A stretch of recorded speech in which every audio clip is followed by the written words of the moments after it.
Saint-Esprit, sois mon ami fidèle. Oh Saint-Esprit, sois mon ami fidèle.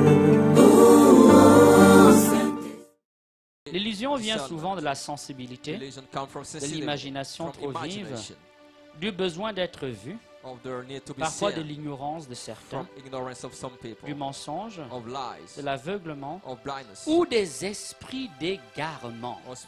Il y a des esprits de fausse religion. Il y a des esprits de divination.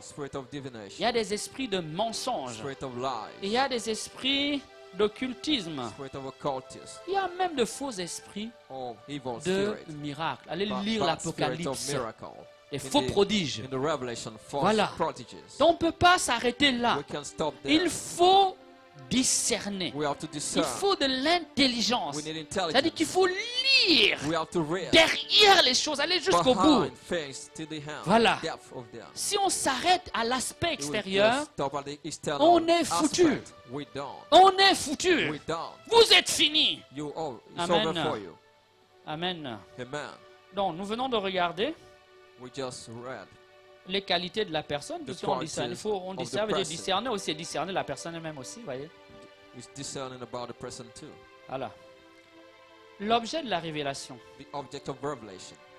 Est-ce que ce que la personne a reçu comme message est en contradiction flagrante avec la foi de l'Église? C'est intéressant. Dieu ne peut pas se contredire. Amen. Est-ce que ce que la personne a reçu vient d'en haut comme ça, tout faire taire, dit maintenant tout le monde est à tort. Ok, voyez? Habituellement, Dieu ne fait pas comme ça. Amen. Amen. Est-ce que ce que la personne reçoit est contraire à l'éthique chrétienne, éthique chrétienne, moralité chrétienne? Est-ce que cela s'oppose aux 10 commandements, à la charité? Amen. J'ai vu récemment sur YouTube un soi-disant homme de Dieu. Son ministère, c'est le ministère du miel et de quelque chose. Il dit qu'il enlève les femmes qui ont les esprits de mari de nuit. Toutes les femmes qui ont l'esprit de mari de nuit vont chez lui et il tête. Il le tête. Il dit que c'est le charisme qu'il a reçu. Ok? Le charisme qu'il a reçu, c'est ça. Donc quand il tête, ce n'est pas un bébé, c'est un adulte. Toi, tu dis que tu as un mari de nuit, il te fait asseoir et il tête. Ok? Ah bon, le charisme là, c'est seulement pour les femmes. Hein? Apparemment, les hommes n'ont pas les maris de nuit. Mais si les hommes aussi ont les maris de nuit, il y a les maris de nuit pour les hommes et les femmes de nuit pour les hommes aussi. Parce que l'homosexualité existe, n'est-ce pas? Comme il y a femmes de nuit pour les femmes aussi. Mais vous aussi, vous savez pas ça? Il y a femme de nuit pour les femmes et il y a un mari de nuit pour les hommes. Vous ne saviez pas ça? Il y en a qui sont le visage là. Vous aussi, mais si. Mais bien sûr. C'est comme dans le monde visible, la nuit aussi c'est pareil. Amen. Amen. Mais bien sûr. Donc c'est ça son charisme. Et les gens vont, les femmes... Hein?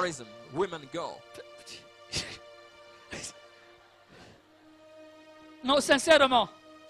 Sincèrement. Qu'est-ce que ça...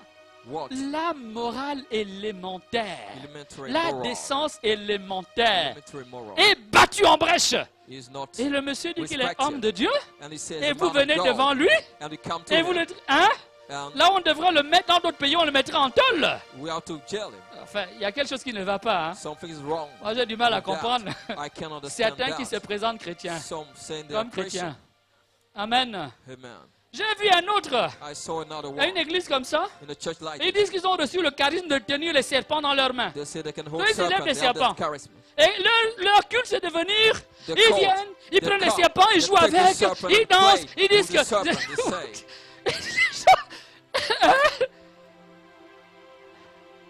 Le discernement, mes amis. Non, il disent que non, c'est écrit dans la parole, ils vont prendre les serpents dans leurs mains. Mais ils oublient que Saint Paul a été mordu par un serpent et que Jésus ne s'est pas promené à jouer avec le serpent dans les mains. Ça va? Et chaque année, il y a des morts. Ils disent que non, quand quelqu'un me dit c'est la volonté de Dieu. Ça va? Dernièrement, j'ai vu un autre truc tout à fait aussi extraordinaire. C'est un monsieur dit que lui, il est puissamment moi aussi. Il vient, vous mettez il met là, et puis il met un ballon invisible là. Le gars dit maintenant, vous allez recevoir l'onction. Qu'est-ce que cela peut avoir avec la parole de Dieu? Qu'est-ce que cela? En quoi est-ce que cela? Est-ce que Dieu a besoin d'épater les gens? Est-ce que Dieu a besoin d'écraser les gens? Est-ce que Dieu a besoin d'en mettre plein la vue? Vous avez vu dans les évangiles l'endroit où Jésus a envie de prouver aux gens qu'il est quelque chose en faisant les miracles? Parfois même quand on le provoque, il refuse. Pourquoi? Parce qu'il n'a pas besoin de se valoriser par ça. Amen. Si on vérifie bien, c'est la plupart d'entre vous qui allez dans ces lieux-là. Le lendemain, vous prenez une grosse Bible, la plus grosse possible, et vous savez déjà la Bible par cœur. Toute la Bible d'ailleurs. Comme si un homme pouvait connaître toute la Bible par cœur. C'est tellement de la Bible. Et puis tu peux la connaître littéralement. Sans en percevoir le sens. Là, c'est encore de monde. Vous savez, tu prends mon ordinateur, tu mets toute la Bible dedans. L'ordinateur aussi a la Bible. Mais est-ce que mon ordinateur connaît la Bible? Tu cliques, il te sort le verset, non? Tu cliques, hein? Mais est-ce que l'ordinateur connaît la parole de Dieu? Bon, supposez que tu as des versets dans la tête comme ça. Est-ce qu'avoir les versets dans la tête, c'est vraiment connaître la parole de Dieu? Dis Amen. Dis Amen. Discernement. Discernement. Discernement. Et il faut que tu sois capable de discerner. Amen. Alors, des révélations privées qui violent donc les règles de la décence, la prophétie. Et vous avez des prophéties, on vous raconte même ce qu'il y a derrière, sous le caleçon. Ça va?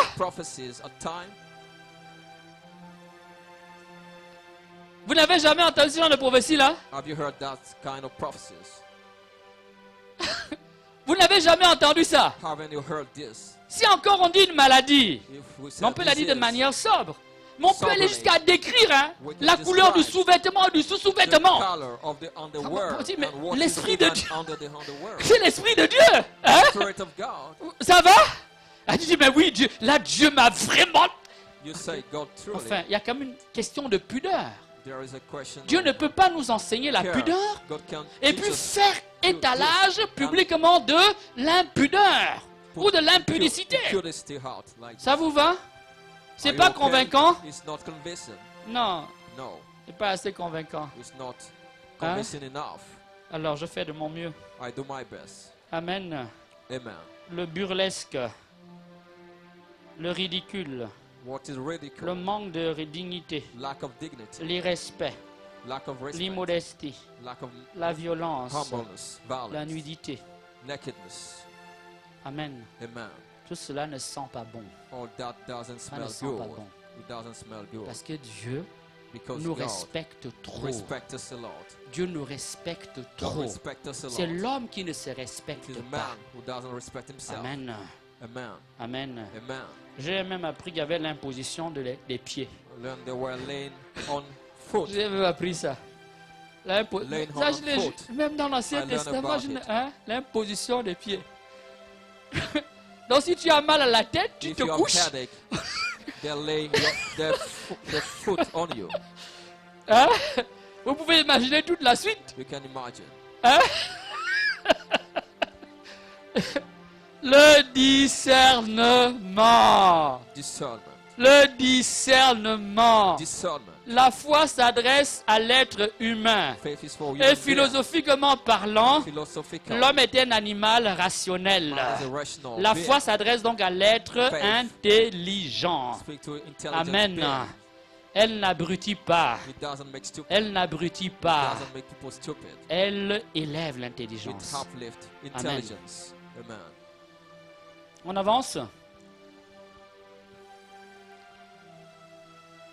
En principe aussi, dans les révélations privées, Dieu ne demande pas toujours des choses impossibles.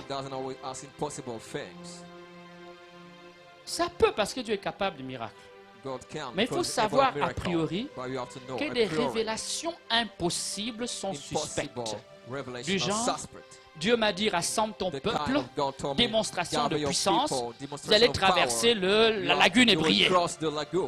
C'est des choses qu'on entend, il y a des noyades. Hein?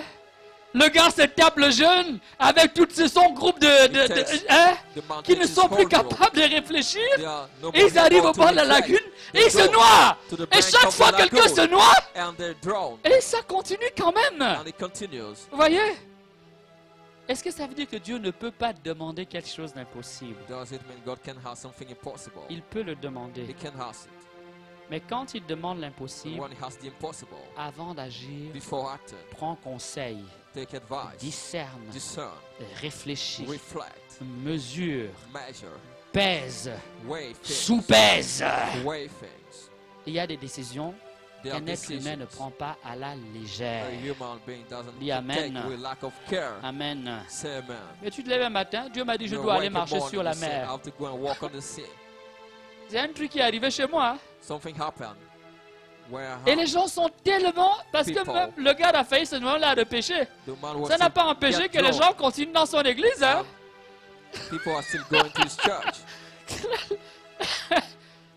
Quel est ce lavage de cerveau? Cette aliénation mentale. Quand même, devant ce qui est évident, on n'a plus la capacité de se retracter. Il y a un problème, mes amis. Vous pensez vraiment que c'est l'Esprit de Dieu qui peut agir comme ça?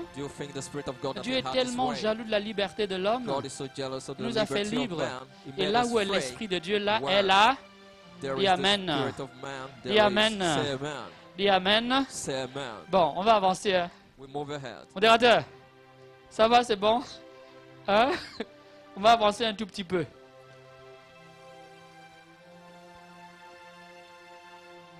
On juge un arbre à ses fruits. La règle a été posée par Jésus lui-même. Les vraies révélations, là on va rentrer au-dedans de soi.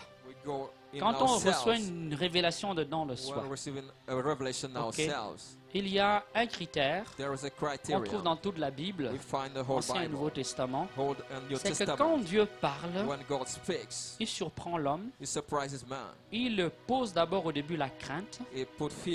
Regardez tous les appels bibliques. Moïse, non, je ne peux pas, Seigneur, je ne sais pas parler. Et Dieu va presque négocier. Mais après, est-ce que Moïse n'est pas heureux? Après, Moïse est heureux.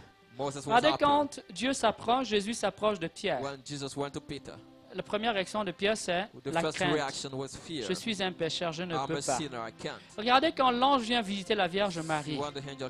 Tout de suite, elle est remplie de crainte. Hein? Et l'ange lui dit ne crains pas. N'aie pas peur. Amen. Quand Dieu va parler à l'âme, il instaure d'abord la crainte filiale, le sens de la sainteté et du sacré. Amen. L'étonnement. Et si l'âme, petit à petit, s'acclimate et cause un discernement toujours librement, cette crainte va laisser place à la paix, à la joie, à la foi, à l'espérance, et une forme de sécurité intérieure, même sécurité de foi. Parce que jamais tu n'auras la preuve 100%, c'est Dieu qui t'a parlé. Amen. Mais quand c'est le démon qui parle, il s'impose. Il t'impose de faire.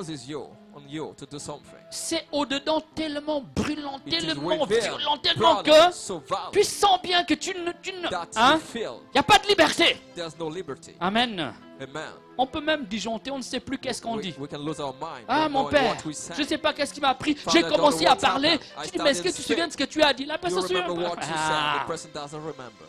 Tu étais en transe. Dieu ne fait pas rentrer l'homme en transe. On me dirait, non, l'Ancien Testament, il est premier. C'était les premiers prophètes. C'était le début de la prophétie. C'était encore mêlé de paganisme. Mais dans les grands prophètes, ça n'existe pas. Dis Amen. Dis Amen. Amen. Alors, quand le démon va parler, il va susciter l'excitation, l'exaltation. Il viole la liberté parce qu'il s'impose. Il est violent. Il ne respecte pas l'homme. Il veut te pousser à faire absolument sa volonté. Amen. Et parfois, cela s'accompagne de plaisir intérieur. Mais petit à petit, tu vas te rendre compte à la longue que cela va te conduire à des attitudes de mensonge, que de plus en plus la prière sera difficile et que de plus en plus l'orgueil va commencer à pousser, à prendre le dessus. Et parfois le découragement, la tristesse et la perte de la crainte filiale. Les gens qui ne craignent plus Dieu, Dieu devient... Voilà. Le démon est passé. Amen. Les vraies révélations font naître dans l'âme le désir de la conversion, le désir de la vertu. Elle laisse dans l'âme un parfum d'humilité, un besoin de se soumettre, un besoin de discernement, un besoin de crainte de Dieu et parfois la peur de se tromper. La peur de se tromper. Quelqu'un qui n'a pas peur de se tromper, c'est pas bon. C'est pas bon. Même sur le plan naturel. Quelqu'un qui n'est pas capable d'avoir peur, c'est pas bon. Il y a un problème. Mentalement, il y a un problème. Amen. Amen. Mais pourquoi cette crainte? Eh bien parce qu'elle te permet de discerner, elle te permet de poser le pour et le contre, elle te permet de mettre ta confiance en le Seigneur et non pas en toi-même. Amen. Amen. Maintenant, une révélation peut s'accompagner de signes extérieurs. Il y a les apparitions de Fatima, n'est-ce pas? Avec le signe final, c'est l'annonce du soleil, avec des apparitions dans le ciel, et la pluie qui tombe et qui se dessèche instantanément. Okay? Les signes extérieurs. Eux aussi peuvent accompagner une révélation. Il faut aussi les discerner. Vous comprenez maintenant pourquoi dans certains cas l'Église traîne? Parce qu'on a besoin de temps pour voir clair. On ne se précipite pas. Ok, on observe. Parce qu'on n'a pas envie d'induire le peuple de Dieu en erreur. Amen. Il y a des décisions qui sont graves de conséquences, dont on ne peut pas s'y prononcer à la légère. Amen. Il y a beaucoup de voyants à Abidjan. Hein? Des gens qui ont qui ont la voyance. Des voyants. Les apparitions par-ci, les stigmates par-là, les gens. Attention. Je ne dis pas que Dieu ne donne pas. J'ai dit que quand vous avez trois, il y a peut-être un qui est authentique.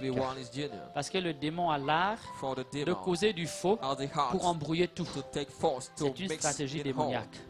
Là, vous avez une authentique manifestation. Le démon va multiplier d'autres manifestations pour discréditer celle qui est authentique. C'est une stratégie diabolique. Amen. Amen. Amen. Alors, les signes extérieurs, il faut essayer de comprendre leur pédagogie. Parce que Dieu enseigne aussi par les signes. Hein? Quand je viens, je mets le ballon de football, que personne ne voit d'ailleurs, et je tape dedans, et tout le monde se roule par terre. Quelle est la pédagogie de Dieu dedans? Quel est le message? Hein? À part que je suis puissant, hein? Vous devez avoir peur de moi. Écrasez-vous, je passe. Quels sont les signes de conversion qu'il y a dedans? Quels sont les signes de transformation et de sanctification? Que veut dire ce truc-là? Hein? Le signe donc lui-même, c'est la notion de signe. Un signe, c'est une réalité qui transmet un message qui nécessite souvent une interprétation. Vous avez Carrefour là, un tricolore. Si tu ne sais pas qu'est-ce que ça veut dire, si le feu est rouge, toi tu traverses avec ta voiture. Parce que tu ne sais pas. Tu n'es pas capable de décortiquer le signe. Voilà. Donc le signe véhicule toujours un message. C'est une parole silencieuse qui mérite lecture. Si on analyse, quelqu'un impose les mains, non, impose les pieds. Les pieds. Donc tout le monde doit passer sous son pied. Enfin, il est qui? Il est devenu Saint-Michel. Même Saint-Michel ne le fait pas à l'égard des autres anges. Saint-Michel écrase la tête du Satan sous ses pieds. Mais lui, il est qui? Même Dieu lui-même ne le fait pas sur l'homme. Amen. Le signe, même s'il y a une guérison, cet acte symbolique-là est lourd de conséquences et d'interprétations. Il est hautement suspect. Ça va? Oh non, mais quand il a mis sa tête sous ma nuque, la maladie que j'avais au dos a disparu. Donc ça vient de Dieu. Tu es jaloux de lui, c'est pour ça que tu parles comme ça. Oh pauvre, mon pauvre, mon pauvre. Le démon peut t'envoyer une maladie. Il peut te la retirer. Amen. C'est un ange. Il a pouvoir sur la matière. Même nos féticheurs guérissent. Nos sorciers guérissent. Amen. Pire même, on peut te prendre la maladie qui est chez toi, on envoie chez toi tout ton enfant. Donc toi, le mal de dos est parti.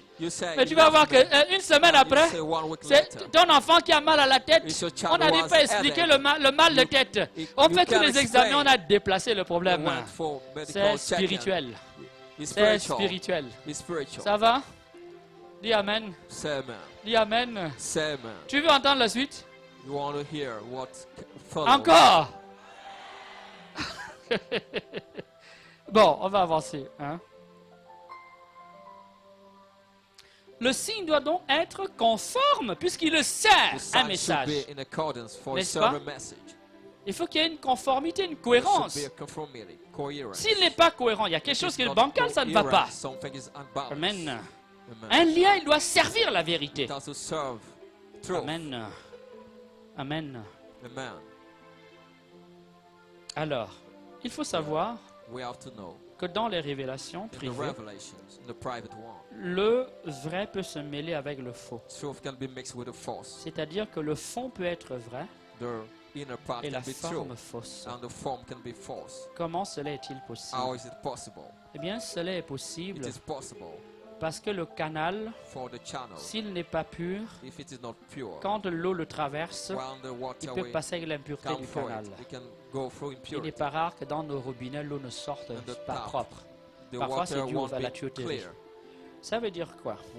Ça veut dire que quand Dieu communique un message, parce que l'homme, s'il a un tempérament excessif, s'il est hypersensible, s'il se croit très intelligent, l'homme va toujours ajouter sa part. Vous avez compris?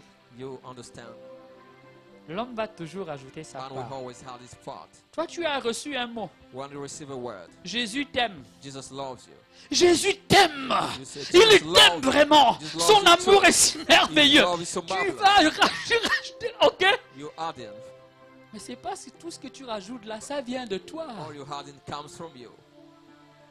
Vous comprenez? Donc il peut y avoir, et la plupart du temps, il y a du mélange. Du mélange lié au débordement de l'esprit de la personne, au débordement de sa sensibilité, de son imagination, ou à sa volonté de se faire voir. Il faut bien qu'elle montre qu'elle dit quelque chose d'important. Amen. Amen. On peut donc trouver, dans une prophétie, un préjugé peut passer. Préjugé peut passer.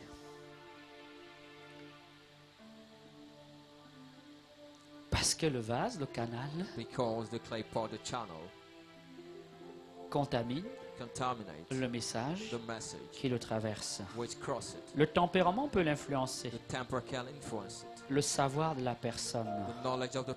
Amen. Tu vas par exemple prendre tu vas prendre un exemple. Mais tu ne sais pas que l'exemple que tu prends, qui par exemple la prétention historique, n'est pas un exemple vrai, historiquement parlant. Et tu le mets dedans. Mais le gars qui analyse, qui a assez d'intelligence, dit mais ce qu'il dit là, c'est un mensonge. Et donc tout le message est faux. Non, c'est parce que tu as rajouté. Tu voulais faire bien. Tu voulais expliquer. Donnez-moi, hein? Le détail là vient détruire tout. Amen. Donc la sobriété est un bon critère dans les messages. Si vous prenez les messages de Fatima, c'est des petites phrases, une deux lignes. Si vous prenez des messages de Lourdes, une ou deux phrases, vous dites, mais comment? Eh oui, parce que la parole de Dieu est lourde. Dieu peut dire un mot, mais ce mot-là peut t'occuper toute une vie. Dieu peut dire une phrase, cette phrase-là peut entraîner, toute génération peut l'interpréter. Parce que la parole de Dieu grandit avec l'âge de la personne, avec le savoir de la personne. Le même texte que tu lis ce soir, tu le lis demain soir si tu es à l'écoute, il peut t'enseigner autre chose. Le même texte, lis le surlendemain, de nouvelles. C'est la richesse de la parole de Dieu. Amen. Donc Dieu n'a pas souvent besoin de parler beaucoup. C'est moi le prédicateur qui parle beaucoup. Vous savez pourquoi? Vous voulez savoir pourquoi? Un peu bavard, hein? Deuxième raison, vous voulez savoir pourquoi? Elle est un peu plus juste. C'est que parfois il faut parler longuement en espérant que les gens vont comprendre quelque chose. Troisième raison, vous voulez savoir pourquoi? Parfois on a beaucoup à dire et on a peu de temps pour le dire. Amen. Amen. Donc parfois on prend le temps parce que les occasions ne se renouvelleront pas. Donc on en dit le maximum. Chacun prendra un peu. Chacun un peu pour soi, quoi. Amen. Amen. On peut avancer. Mauvaise interprétation. Dieu dit quelque chose et toi tu crois entendre autre chose. On prend un exemple très connu. C'est Sainte Jeanne d'Arc. Sainte Jeanne d'Arc. Tout le monde connaît l'histoire de Sainte Jeanne d'Arc, qui va libérer la France de l'occupant. À un moment donné, Sainte Jeanne d'Arc est arrêtée et emprisonnée. Et elle sait qu'on va la condamner à un faux procès pour la condamner à mort. Et l'ange, l'archange Michel lui apparaît et dit, il faut t'en remettre en Dieu et tu seras sauvé par une grande victoire. Voilà la phrase de l'archange, le message qu'elle reçoit. Son père spirituel vient voir, dit, l'ange m'a dit que je serai délivré, je vais m'en sortir. Hein? Et puis on la condamne à mort. On dit, mais est-ce que l'ange l'a trompé? L'ange ne l'a pas trompé. Le martyr est une grande victoire. Ce n'est pas donné à tout le monde. L'ange n'a pas dit explicitement qu'elle allait sortir de prison, mais que Dieu lui allait lui assurer une grande victoire. Or, elle a été brûlée et malgré le fait qu'elle ait été brûlée comme hérétique, comme sorcière, c'est une sainte et on peut dire une martyre de la foi. Il n'y a pas plus grande victoire. Il n'y a pas plus grande victoire. Amen. La couronne du martyr n'appartient pas à tout le monde, encore moins celle de la sainteté. Elle a interprété, comme elle voulait sortir de prison, elle a compris que Dieu, l'ange lui avait dit qu'elle allait sortir de prison. Alors que Dieu faisait dire que sa mort, mais Dieu va parler, ne peut pas tout dire parce qu'il nous connaît un peu. Si on te dit tu vas bientôt mourir. Oh les amis, ça va? Faites un grand sourire. Ah, c'est beau les sourires, hein? Imagine quelques secondes. Imagine quelques secondes que Dieu te dise ceci. Toi, tu vas mourir à Marcory. Tu vas mourir à Marcory. C'est le lieu où tu vas mourir. Je parie qu'il y a des coins là. Si le taxi s'amuse dans le taxi, hein? Même s'il est sur le pont, là, le nouveau pont là, tu vas, non, tu vas laisse. Pourquoi? Parce que Dieu t'a dit tu vas mourir à Marcory. Tu vas tout faire pour ne pas y aller. Tu vas tout faire pour ne pas y aller. Mais si Dieu a dit que tu mourras à Marcory, ce sera le lieu de ta mort. Parce qu'un jour, tu peux t'évanouir et puis on t'amène à l'hôpital là-bas ou dans une clinique. Tu te réveilles, tu es à Marcory. Oh! Qui a fait ça? C'est trop tard. Dis Amen. C'est trop tard. Amen. Mais sinon, il y a les choses, si Dieu te dit, tu ne peux plus vivre tranquille. Si Dieu te dit que tu vas mourir de fièvre, je parie que tu vas te promener avec un thermomètre. Si ton ange allait dire, mon ami, toi, c'est la fièvre qui va te tuer. Ah non, non, non, tu vas acheter le meilleur thermomètre. Et tu vas te balader avec. Dès que tu sens, tu vas... Amen. Dieu ne pouvait pas tout lui dire. Parce qu'elle n'allait pas, c'était pas... Et ça allait la déstabiliser. Dieu va donc lui parler de manière énigmatique. Suffisamment clair pour mobiliser sa foi et son espérance, mais c'est au final qu'elle va comprendre. Il y a donc des messages qu'on ne comprend qu'une fois qu'ils se sont réalisés. Réalisez le livre d'Esther avec le fameux songe de Mardoché, n'est-ce pas? N'est-ce pas? C'est à la fin que quand tu le comprends, dis Amen. Oh mon père, mais j'ai reçu un son, ça veut dire quoi? Ma fille, calme-toi, calme-toi vite, calme-toi.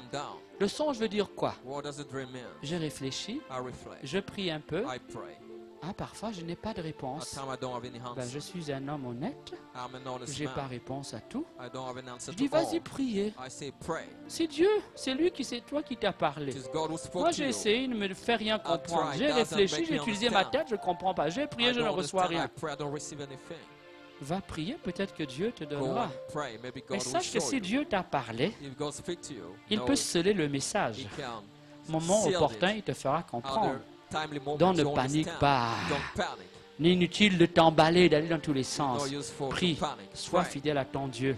Si Dieu a décidé de te parler, au moment opportun, il te fera comprendre qu'est-ce qu'il voulait dire. Amen. Et à part, ce n'est pas la peine de se balader à gauche, à droite, partout, faire le tour du monde. Hein? Prie, sois fidèle à Dieu. Si Dieu veut te parler, il est assez intelligent pour te parler directement. Amen. Amen. Ça va? Est-ce que ça va? On va prendre un petit chant. Hein? Merci.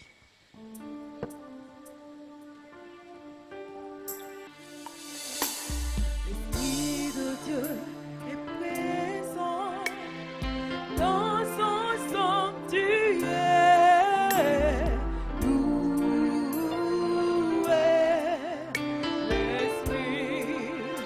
l'Esprit de Dieu. Est présent dans son sanctuaire. Louez l'Esprit, louez,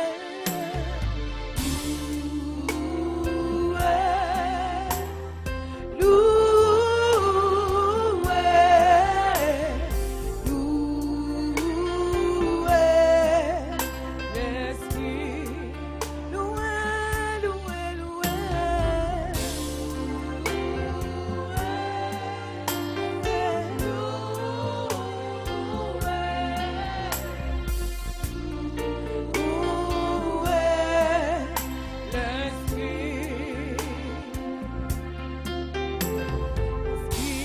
Dieu est présent dans son sanctuaire.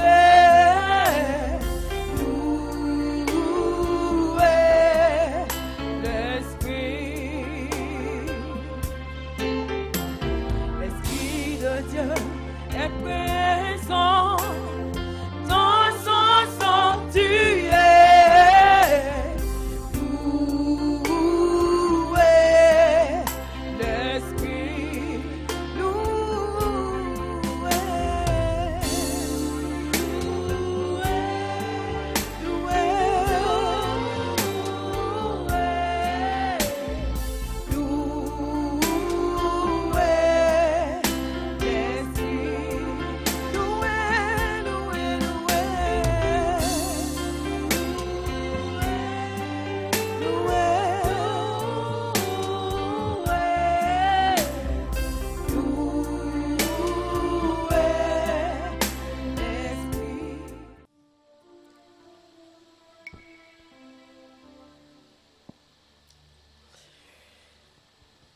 Alors, vous voyez donc que cette question de révélation privée est des plus délicates. J'espère que vous êtes maintenant à même de comprendre la prudence de l'Église face à ces questions. Quand les gens les banalisent, c'est qu'ils ne savent pas de quoi il est question. En réalité, qu'est-ce que ça veut dire? Amen. Mais quand froidement, intelligemment, on prend le temps de scruter, d'analyser, de discerner, on comprend que c'est très complexe et qu'on ne peut pas jouer avec. C'est l'attitude de l'Église. Cette attitude-là est une attitude de bienveillance pastorale. Le but, c'est d'éviter à nos chrétiens de se fourvoyer. Le but, c'est de nous protéger. Le but, c'est de nous éviter d'être le jouet de nos illusions, le jouet des forces des ténèbres, et de nous permettre d'évoluer sereinement à la rencontre de notre Seigneur. Amen. Amen. Alors, quelques attitudes qu'il faut donc avoir, au vu de ce on vient de dire. C'est une certaine réserve. Ok. Une forme de patience. Il faut éviter la précipitation. Le discernement. Exercer par rapport à l'enseignement, par rapport à la morale, et par rapport aux vertus. Il faut également être exigeant envers soi-même et envers les autres, en cherchant des preuves authentiques. Et le plus souvent, plus de preuves. Voilà. Plus vous avez des preuves, plus la certitude que le fait est avéré est importante. Amen. On ne doit donc jamais foncer, tête baissée, devant le miraculeux, devant le phénomène extraordinaire. Jamais tête baissée, mais toujours une certaine attitude de hauteur, une distance, parfois relativisée, mais pour recentrer vers l'essentiel, qui est la rencontre avec Dieu, la charité, la prière, les vertus. Prendre le temps de vérifier, prendre le temps de regarder les effets dans le temps, la discrétion, l'écoute, et n'encourager que quand vraiment, on est sûr que cela vient du Seigneur. Amen. Et cela, chaque fois qu'il y a une manifestation, cette pédagogie doit être appliquée. Quant au voyant lui-même, ou au mystique lui-même, nous avons parlé du point de vue de celui qui discerne, mais du point de vue de celui qui bénéficie. Ok. De ces phénomènes. Quelles sont les attitudes? On va en distinguer trois. La première, c'est qu'il faut chercher un homme de Dieu avisé. Quelqu'un qui a de l'expérience, qui a des compétences, au mieux. Et c'est à lui qu'il faut s'ouvrir. Il ne faut surtout pas qu'il soit juge et parti. Le mieux, c'est qu'il soit une certaine neutralité. Amen. Quand tu n'amènes pas ton copain avec qui tu t'entends bien discerner ton affaire. Okay. Parce que la plupart du temps, c'est ce que nous voulons. Nous voulons que les gens nous disent ce que nous voulons entendre. Même quand nous allons voir le directeur spirituel, c'est ça que nous voulons. Hein? Dire à quelqu'un, aide-moi à discerner, ça veut dire, je vous dis, dis-moi que j'ai raison. C'est ce que ça veut dire. Quand tu vas raconter à ta copine les problèmes de ton foyer, c'est toujours pour qu'elle te dise, ah ma copine, toi aussi. Mais vraiment, il est mauvais ton gars là. Ce n'est jamais pour qu'elle te dise que toi aussi, on ne fait pas comme ça. Malheur à elle si elle s'amuse à te dire que non, toi aussi. Tu vas dire que non, elle est jalouse de toi. Elle ne t'aime pas. Elle ne te comprend pas. Chercher le discernement de l'autre, malheureusement pour les esprits tordus que nous sommes, c'est toujours aller chercher l'approbation de l'autre. Hélas, ça ne marche pas comme ça. Amen. Donc chercher un homme sage, expérimenté, qui a une expertise et qui n'a aucun intérêt à défendre si ce n'est celui de Dieu et de la vérité. Amen. Obéir humblement à sa direction spirituelle. Accepter les conseils qu'il donne. Ne te crois pas plus intelligent. Ne te crois pas plus spirituel. Même les grands spirituels ont eu des pères spirituels qui n'étaient pas saints et pourtant qui les ont aidés. Tous ceux qui ont aidé Sainte Faustine ne sont pas saints. Et pourtant, ils l'ont aidé. Dieu fait aussi les choses ainsi. Amen. Dieu fait ainsi les choses. Vous connaissez la vie de Moïse? Médiateur de la première alliance.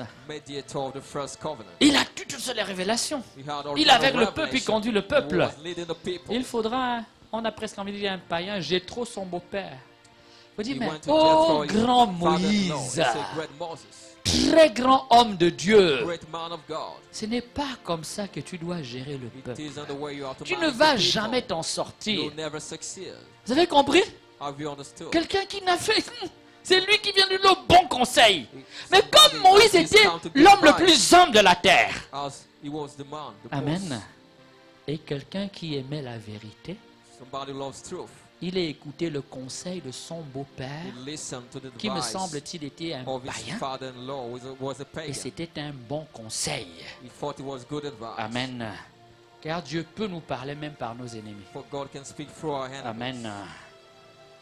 Obéir humblement à sa direction. Enfin, ne pas trop se centrer dessus, mais centrer sa vie sur la charité, la prière, les sacrements et les vertus. Essayer de devenir meilleur. Amen. Amen. C'est pour ça que quand l'Église canonise quelqu'un, ce n'est pas les miracles qu'on regarde. On regarde les miracles après. C'est quand on a tout épluché et qu'on est sûr de la qualité, ce qu'on appelle l'héroïcité des vertus de la personne. On dit, ah, maintenant Dieu peut parler. On a toutes les preuves que celui-là a vécu la parole de Dieu. On a tout. Maintenant Dieu parle. Amen. Amen. Parce que le démon ne va pas confirmer. Ok, si c'est un saint homme. Mais le démon peut confirmer si c'est un de ses serviteurs. Vous voyez la différence? Ben oui, parce qu'il a intérêt à conduire quelqu'un qui n'est pas saint, vous allez le prier comme ça. Vous voyez, non? L'Église n'est pas idiote. Elle n'est pas sotte. Il y a de l'intelligence derrière. Amen. C'est qu'on a tout vérifié. Enquête après enquête. Procès après procès. Avec l'action, l'activité de ce qu'on appelle habituellement les avocats du diable qui rendent service au procès. Amen. Et que la personne s'affiche, se révèle comme un colosse de la foi. Amen. L'Église peut dire maintenant au Seigneur, viens confirmer notre jugement. Et c'est là que maintenant on va demander les miracles. Amen. Mais pas avant. Vous pouvez amener 100, 200 000. Oh, amenez ça là-bas. Amen. Amen. Il nous reste à voir en 5 minutes les phénomènes extraordinaires qui vont toucher le psychisme et le corps. Il y en a 4 ou 5. Il y en a d'autres, mais on va retenir ces 5. La lévitation, les effluves lumineux, les effluves odoriférantes, l'abstinence alimentaire ou de sommeil prolongé et la stigmatisation. Les stigmates sont bien connus depuis Saint François d'Assise jusqu'aux derniers des plus grands connus, mais ils ne sont pas les seuls. Ce sont ceux que l'Église a canonisés. L'Église autorise à en parler. Et il y en a beaucoup d'autres. Amen. La lévitation, elle prend 3 formes. L'extase ascensionnelle, la personne en train de prier, elle décolle. Elle décolle. du sol, à une hauteur plus ou moins haute. Elle ne l'a pas cherché. Elle ne s'y attendait même pas. Elle n'a pas appuyé sur un bouton. Elle n'a pas invoqué le Saint-Esprit que le Saint-Esprit fait décoller de tort. C'est comme une surprise divine. Elle ne s'est pas concentrée à serrer le visage, à faire des cercles partout, à invoquer les forces de la nature pour dire aidez-moi à décoller. C'est l'amour qui l'attire et qui conduit à cela. Mais la différence avec les lévitations qu'on trouve chez les moines bouddhistes, ont passé des années à se concentrer pour arriver à ça. Mais le vrai mystique chrétien ne cherche jamais cela. Amen. Amen. Le vol est statique. Vol est statique. C'est-à-dire que quelqu'un peut être en train de prier et il décolle comme un oiseau, il atterrit. On connaît un cas très documenté. C'est dans la vie des saints. Saint Joseph de Cupertino, qui un jour, il est dans la cour, les gens, il y a un chantier, les gens sont en train de travailler et ils doivent soulever une grosse croix. Les ouvriers rament, on n'arrive pas. Et lui, il passe par là. Il regarde les gens avec la croix et chlic comme un oiseau, il décolle, il saisit la croix en haut, il la soulève, il la remet à la place, alors qu'il fallait des gaillards et des gaillards pour arriver à la soulever. C'est venu spontanément. Le vol est statique. La marche est statique. La personne se déplace. On connaît ça chez certains voyants. La personne se met à marcher comme si elle volait, comme si elle planait. Là aussi, c'est comme une surprise. Elle n'a pas cherché. C'est soit parce que Dieu veut lui faire accomplir une mission qui nécessite qu'elle marche et qu'elle aille vite pour un autre lieu. Amen. Alors, il faut d'abord constater le phénomène. Ne vous contentez pas de brûler le couloir. Mais il paraît que... ok. Le constat. Vérifier la crédibilité du fait. Il faut vérifier. Et l'Église va vérifier, enquêter. Amen. Vérifier les témoignages. Si possible, même documenter qu'il y ait des gens qui soient là. Amen. S'il n'y a aucun doute possible, aucune supercherie possible, deux possibilités, soit Dieu est à l'œuvre, soit le démon est à l'œuvre. Parce que le démon, c'est le singe de Dieu. Partout où Dieu passe, lui aussi il passe. Qu'est-ce que le démon peut faire? Tout ce monde appartient à Dieu. La seule chose qu'il sait faire, c'est détruire. Il ne peut pas inventer. Il ne peut pas créer. Il ne peut que détruire et essayer d'imiter Dieu. Amen. Amen. Le démon ou Dieu. Alors, il faut discerner un autre niveau, vérifier la vie spirituelle de la personne et, on va dire, sa moralité. Pourquoi on a parlé des vertus et de la purification active des sens et de l'esprit et des étapes passives? Parce que ces genres de phénomènes ne peuvent arriver qu'à un certain degré de spiritualité. Amen. Si le signe est confirmé et que vraiment on est sûr que ça vient de Dieu, ce signe signifie, il manifeste la propriété des corps glorieux à la résurrection. On sait comment Jésus se manifestait à la résurrection. Il est donc là pour nous dire, c'est un message que Dieu nous transmet pour nous dire ce que nous serons à la résurrection. Amen. Et là ici, la foule de saints qui ont vécu ce phénomène, c'est impressionnant. Si on peut l'étudier, c'est des ok. Les effluves lumineux, c'est le corps qui se met à dégager de la lumière, comme une ampoule électrique. Tout le corps. Ou alors simplement la tête ou le visage.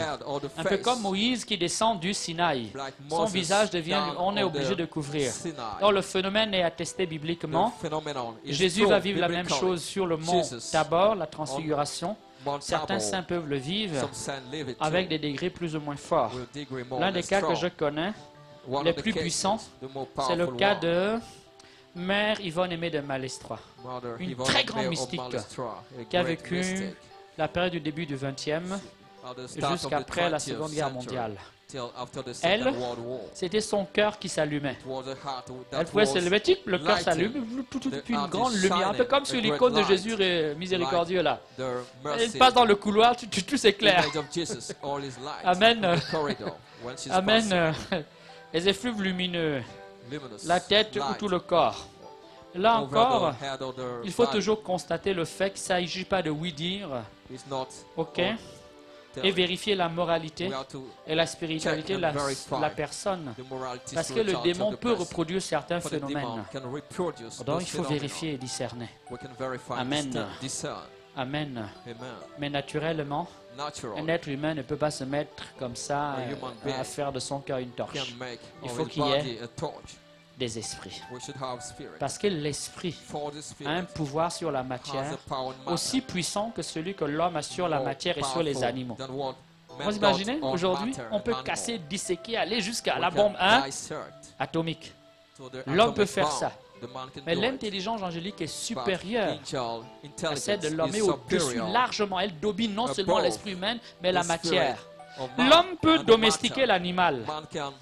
Le démon peut agir elle-même puissant sur l'homme, plus que nous n'agissons sur le monde matériel et sur les animaux. Donc, on imagine la puissance. Donc, il faut toujours discerner. Amen. Amen. Est-ce que ces manifestations s'accompagnent d'autres signes comme la guérison, la conversion? C'est intéressant de s'intéresser à ce genre de choses-là.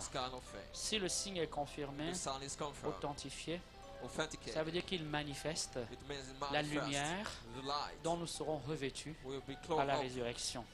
Les effluves odoriférantes, le corps des saints, vivant ou mort, peut se mettre à transpirer de l'huile ou à transpirer de l'eau, souvent parfumée et miraculeuse. Il faut toujours vérifier le phénomène, l'authentifier, le discerner. Et comme toujours, regardez qui est la personne, ce qu'elle a vécu, pour éviter les supercheries et les manipulations du démon. Ah, il y a une icône là-bas. Quand on prie là, l'huile coule. L'église, doucement. On va d'abord vérifier. L'icône appartient à qui? Qu'est-ce qui s'y fait? Il faut vérifier. Qu'est-ce qu'il a comme manifestation? Parce qu'on sait que le démon peut imiter Dieu pour essayer de récupérer des âmes. Amen. Ah, donc vous avez lu l'onction qui se promène à gauche là. Ça se vend, cher même. Vous aussi. Chrétien bizarre, hein?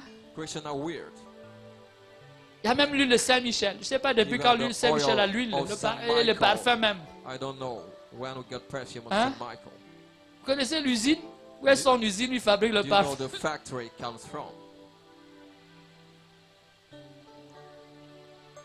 Le démon sème la zizanie. Et parce que nous manquons du discernement, la protéine, l'huile qui vient n'importe où, tu ne sais pas qui d'où elle vient. On dit non, l'huile d'onction. Tu achètes parfois plus cher et tu frottes partout.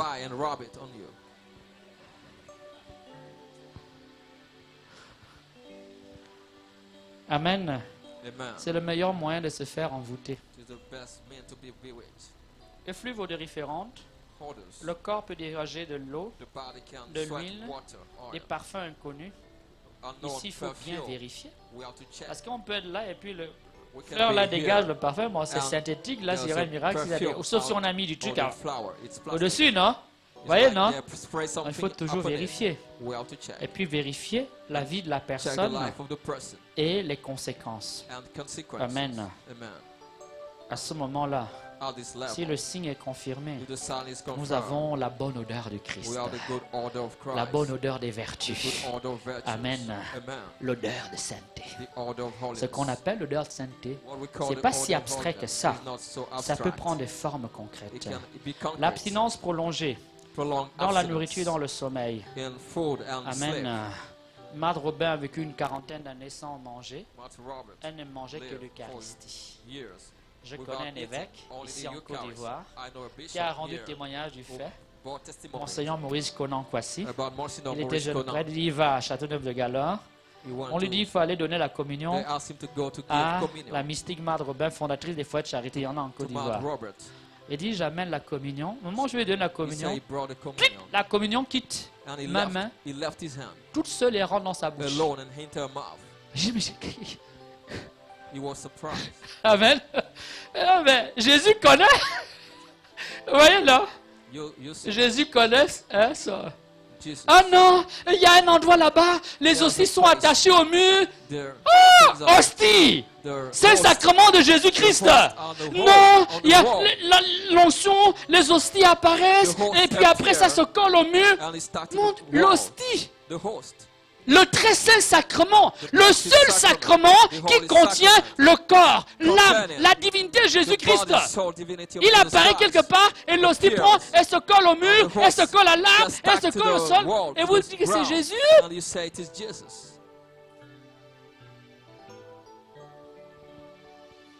Ça va? Est-ce qu'il y a même besoin de réfléchir 10 fois? Hein? Même toi-même, la païen que tu es, tu vas prendre communion, tu mets par terre? Non, quand ça apparaît, les hosties tombent. Ça tombe. Hostie, vrai hostie de Jésus-Christ. Amen. Ça va. Il faut vérifier. Jeûne prolongé, donc on envoie un surveillant qui va vérifier matin, midi et soir, authentifier le constat et tout ça. Là, comme toujours, reste deux choses, ou Dieu, ou le démon. Parce qu'un homme normal ne peut pas vivre 40 ans sans manger et sans boire. Il faut qu'il y ait une cause externe à la nature humaine, capable de justifier une telle action. Amen. Ou c'est Dieu, ou ce sont les démons. Amen. Amen. Il y a encore un autre, c'est le sommeil.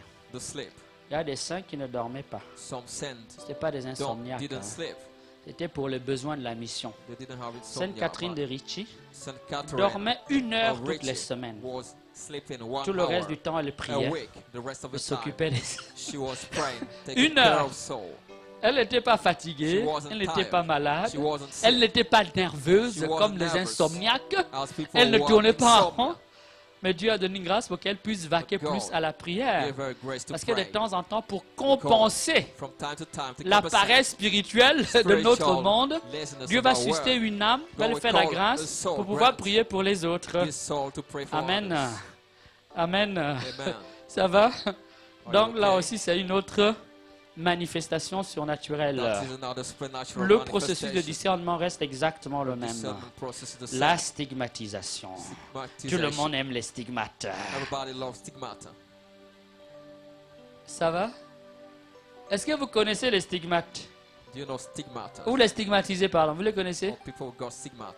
Vous connaissez quelques stigmatisés locaux? Il y en a en Afrique. Hein? Récemment, j'ai reçu une vidéo d'une religieuse en RDC. C'est impressionnant. Vous pouvez tomber de... Voilà. C'est tellement violent, c'est tellement bon. Ou deux choses, c'est où c'est le démon ou c'est Dieu. Voilà. Mais vraisemblablement, tous les signes convergent pour que ce monde dise que c'est Dieu. Amen. Amen. L'impression des blessures du corps du Christ aux principaux endroits du corps où le Christ a été blessé. Voilà. Elle s'ouvre et elle se ferme seule. Elle s'ouvre, ça veut dire que ce n'est pas la personne qui a gratté, qui a frotté. Okay? Parfois, ça peut même apparaître de part à part. Okay? Vous pouvez avoir des entailles sur la tête. Ce que j'ai vu, c'est une entaille comme si on avait donné un coup de machette. Okay? Voilà, ça s'ouvre tout seul et ça se referme tout seul. Ça ne guérit pas. Tu peux prendre les meilleurs remèdes. Ça ne va pas guérir. Et ça ne pourrit pas. Ça, tu n'as pas besoin de mettre les médicaments. Il n'y aura jamais un microbe dedans. Ça ne va jamais sentir mauvais. Au contraire, chez certains stigmatisés, ça se met à dégager des parfums inconnus. Ah, les signes. Amen. Elles vont apparaître à des périodes précises, souvent symboliques, liées à certaines fêtes de l'Église, ou des dates symboliques qui évoquent le mystère de la croix du Christ. Les vendredis saints jusqu'au samedi saint, ou en semaine, le jeudi soir, ou le vendredi soir jusqu'au samedi soir, et puis elles disparaissent comme elles sont venues. Voilà. beaucoup de souffrances, souffrances physiques, souffrances morales, parce qu'il s'agit d'une participation au mystère de la souffrance de Christ sur la croix. La personne la revit pour achever dans sa chair ce qui manque à la souffrance du Christ pour son Église. Donc il manque quelque chose à la souffrance du Christ. Mais alors tout n'est pas accompli. Tout n'est pas accompli. Le frère est en train de dire oui, tout n'est pas accompli. Oui et non. Tout est vraiment accompli. Tout est vraiment accompli. Car, regardez le larron, il a fait quoi pour être sauvé? Là, je lui dis, souviens-toi, j'ai péché, je reconnais, mais pardon. Ne me laisse pas ici. Hein, quand tu montes là, j'attrape le pied avec toi. Jésus a dit aujourd'hui même. Amen. Tout est accompli pour que nous soyons sauvés. Dis Amen à cela. Dis Amen à cela. Et alors pourquoi l'apôtre Paul dit qu'on achève? Mais ça veut dire ceci. Parce que le Christ nous a greffé sur son corps. Nous sommes sauvés par ses souffrances. Mais le corps doit connaître la communion à ce que vit la tête. En d'autres termes, c'est une souffrance supplémentaire parce que tu es membre du corps. Quand la tête souffre, normalement le pied ne peut pas être en paix, quoi. Ok. C'est donc un prolongement, une continuation de la souffrance du Christ dans son corps. C'est une extension, c'est un débordement de ce que le Christ a déjà réalisé. Parce que Dieu veut avoir le plaisir, la joie, il te fait l'honneur d'être avec lui co-rédempteur. Il veut utiliser aussi ta souffrance pour te dire, regarde ce que tu as fait, mon enfant. Amen. Amen. Voilà donc ce que ça veut dire. Amen. Alors, les stigmates. Stigmates. Dans le discernement, on va procéder exactement comme on a fait. Sauf qu'ici, une fois que le fait est documenté, bien constaté, on s'est intéressé à la vie spirituelle, etc., il faut regarder le lien de la personne au mystère de la croix. Quelqu'un n'a aucun lien avec la croix de Jésus. Hein? Vous allez à la maison, même pas une croix quelque part au mur. Il ne médite jamais la croix du Christ. Il ne prie jamais le chemin de croix. Lui ne parle que de la résurrection ou de la gloire de Dieu. Pourquoi il va avoir les stigmates? Les stigmates sont en lien avec le mystère. Voyez, non? Quelqu'un qui est donc stigmatisé va porter une croix particulière. La croix est au cœur de sa vie. Et donc il y aura des épreuves. Avant ça, il a vécu des épreuves et des épreuves et des épreuves. Ce sont ces épreuves-là qui amènent, qui sont l'aboutissement de ce chemin. La personne vit sa vie bien tranquille. Hein? Cool peinard. Ok. Jamais de problème. Elle ne peut même pas entendre parler de la croix. Quand on parle de la souffrance, elle saute. Elle n'a jamais même prié pour offrir sa souffrance au Christ. Elle n'a jamais dit merci à Jésus parce qu'elle souffre. Et vous pensez que Jésus va donner ça? Non, ça c'est le démon. Ok, ça ne vient pas de Dieu. Bon, quant à ceux qui ont les stigmates invisibles, laissons les stigmates invisibles tranquilles. Ah mon père, mais j'ai les stigmates. Je dis oui, oui, c'est bien, c'est bien. Les stigmates invisibles, ça ne dérange personne. Non, mais c'est là les stigmates. Je suis dedans là. Je dis ma fille, c'est bien. Mon fils, c'est bien, c'est invisible. Ça, si tu sens ça, continue de prier. Si ça te rend meilleur, ça fait que tu pries plus. Ça t'élève, c'est bien. Mais là, il n'y a pas besoin de beaucoup de discerner, quoi. C'est quand c'est dehors là que ça devient intéressant. Parce que ça risque d'attirer les gens. Ça risque de faire du bruit. Mais tant que c'est dedans là, tu peux te marcher là. J'ai les stigmates, les gens vont rire de toi. Oh, Amen. Amen. Amen. Donc voilà un critère de discernement important. Très important. Il reste d'autres phénomènes. Quoi qu'il en soit, vous devez donc regarder que les vrais phénomènes mystiques n'ont rien à voir avec les phénomènes morbides, où l'être humain est avili, des comportements bizarres, quelqu'un devient bizarre, il pose des actes bizarres, incohérents. Un mystique est quelqu'un d'équilibré, est quelqu'un de vertueux, est quelqu'un qui a une vie morale saine, est quelqu'un de cohérent, c'est quelqu'un qui est capable de grands projets, c'est quelqu'un qui est sage. Amen. Mais quand c'est quelqu'un manipulé par le démon, ça donne le genre de femme-là. Elle se balade, elle ordonne un pape, vous entendez? La femme a ordonné un pape. Un pape, ok, elle est prêtre. Elle est Dieu le Père, elle est Dieu le Saint-Esprit, et c'est une femme. On ne sait pas si elle est mariée avec des enfants, ou si elle n'est pas, ok. Mais qu'elle est carrément Dieu le Père, quoi. Or, en théologiquement parlant, c'est le Père qui envoie. Le Père ne vient pas. Le Père envoie le Fils et le Saint-Esprit. Il n'y a plus besoin que le Père vienne. Donc, si son fondement, c'est la parole de Dieu, ça ne tient pas la route, parce que tout est accompli en Christ. Le Père n'a pas besoin de venir. C'est lui qui envoie. C'est lui qui missionne. Amen. Vous voyez? On est en pleine incohérence. Ah, mais mon père, j'étais malade là-bas, j'ai été guéri. J'ai trouvé le travail. Non, elle est Dieu le Père. Regardez même le choc des mots. Elle est Dieu le Père. Elle est Dieu le Père. Ok. Vous voyez l'alliance? Est-ce que ça va ensemble? Elle est le Père. Ou alors c'est qu'on a une malformation génétique. Normalement, quelqu'un a une malformation, on opère. Ou alors on casse la chose. Mais on ne peut pas s'étaler comme ça. Amen. Un vrai mystique, c'est quelqu'un de sérieux. Amen. Vous voyez donc que tous ces critères ont leur place. Demandons au Seigneur de nous aider à grandir dans le discernement et dans l'intimité. L'intimité avec lui. Les charismes sont importants. Ces signes sont importants. Parce que Dieu ne les envoie pas pour faire plaisir comme ça, pour nous amuser, pour nous encourager, mais ils ne sont pas essentiels.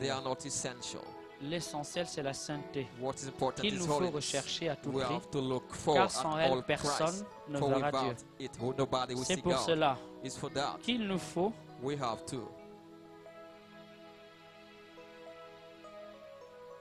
je vais lire un texte et qui nous dira ce qu'il nous faut faire. C'est Philippiens 4, le verset 8 au verset 9. Enfin, frères, tout ce qu'il y a de vrai, tout ce qu'il y a de noble, tout ce qu'il y a de juste, tout ce qu'il y a de pur, tout ce qu'il y a d'honorable, tout ce qu'il y a de bon dans la vertu et la louange humaine, voilà ce qui doit vous préoccuper. Ce que vous avez appris, reçu, entendu de moi et constaté en moi, voilà ce que vous devez pratiquer. Alors le Dieu de la paix sera avec vous. C'est ainsi que nous parle l'apôtre Paul. L'apôtre Paul. Nous allons prendre un petit moment de prière. Nous venons de faire donc le parcours qui a été annoncé. Dans un premier moment, la place des charismes dans l'histoire de l'Église. Deuxième moment, la sainteté à l'école de Saint Jean de la Croix. Parce que les charismes servent au final la mission à la sainteté. Et enfin, le discernement de certains phénomènes qui peuvent accompagner l'ascension de l'âme vers la sainteté. Parce que ces phénomènes peuvent être sujets à l'illusion, aux manipulations de l'ennemi. Voilà ce que je voulais partager avec vous. Un chant.